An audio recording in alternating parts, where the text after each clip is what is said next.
when Nala disappears and Damayanti is left alone and she wakes up in the morning and she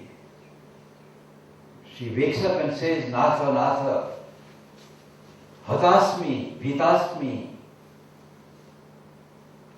Nashtasmi.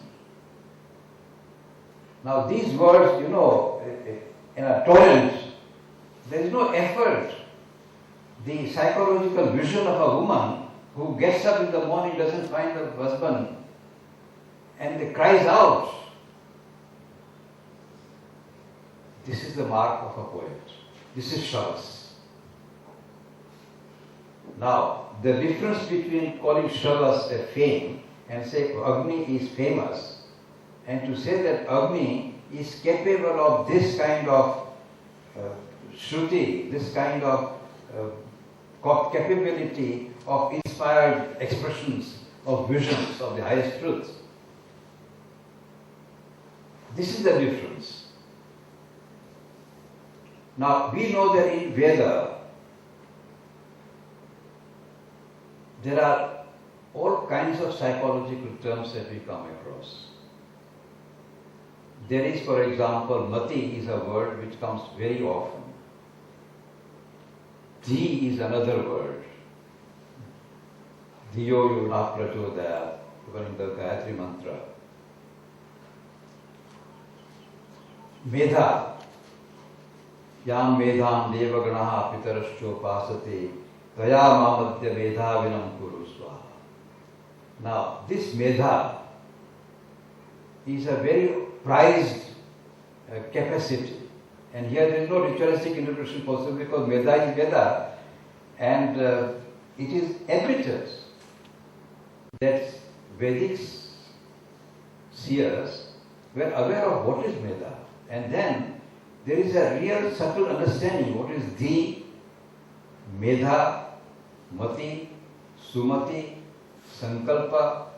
All these are psychological terms, and these we find accurately given at the right moment. There is no confusion. As for example, we do make a distinction between sensation and perception. There is when somebody touches me, it's a sensation. When I see a cow, there is a sight, which is a sensation. But when I perceive and recognize as a cow, it's a perception. And then there is a conception. Sensation, perception, conception.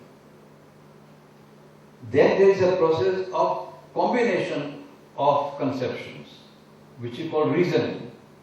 Reasoning is nothing but combination of so many concepts put together and put them in an order which is considered to be consistent.